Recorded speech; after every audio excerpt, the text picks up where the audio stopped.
Jesus said in John 10:10, "The thief comes to steal, kill, and to destroy, but I have come that you might have life and have it more abundantly."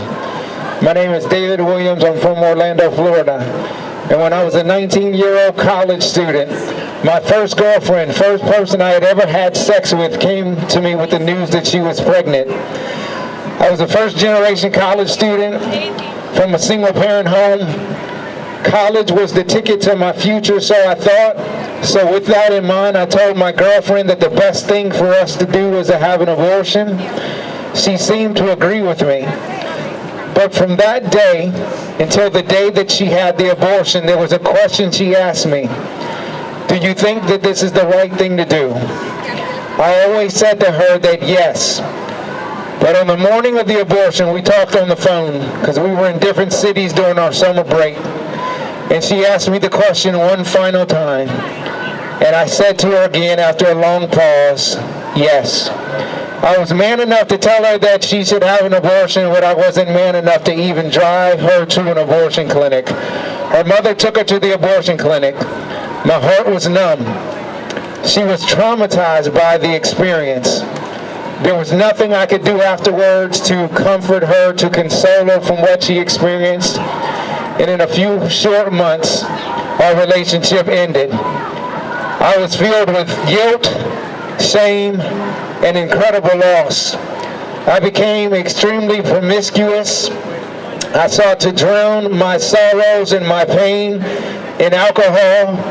I was filled with rage. I was depressed. I had an unhealthy desire to get my college degree because I had failed so miserably. I had a hard time making decisions. I felt like I was a failure. After graduating, I faced another unplanned pregnancy. This time I chose marriage and to have the child. But I was really trying to atone for the sin that I had made many years before. Things got worse in my life. The guilt, the shame, the depression, the rage, the drunkenness, the inability to make decisions increased. I was committing adultery. I was working long hours. I was going to graduate school. I found it hard to bond with my wife and with my newborn son.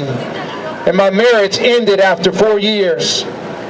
At this point, broken and desperate, I cried out to Jesus Christ to forgive me and to give me a new life.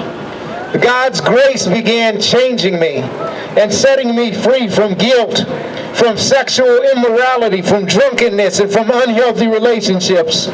4 years later, I married my current wife. I was growing in my relationship with God, yet I was still dealing with shame. I was depressed, I was angry, I was indecisive, and I found it hard to bond with my children and my wife. I was questioning God as to how could my heart be so hard. A friend of mine asked, I shared the abortion with a friend of mine, and I was later asked to share the abortion publicly at an event. After the event, a gentleman came to me, and he said to me, "Have you invited Jesus to heal you from the wound of your abortion?" This man gave me a book, and in this book I began to connect the dots of how this abortion had brought deep wound and deep impact to me as a man. I made the connection between the abortion and the shame, the depression, the rage, the indecisiveness, and my inability to bond with my wife and children. After years of these things deeply affecting me, I went through a healing program. After going through it, I have a closer relationship with God and my wife of 20 years and our 6 kids. Jesus has removed the shame. Depression and anger are rare. I am more confident in making decisions, and my heart is more caring and more sensitive to others.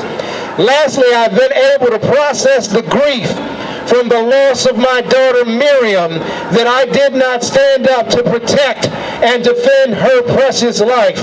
And because of that, I am and I forever will be silent no more.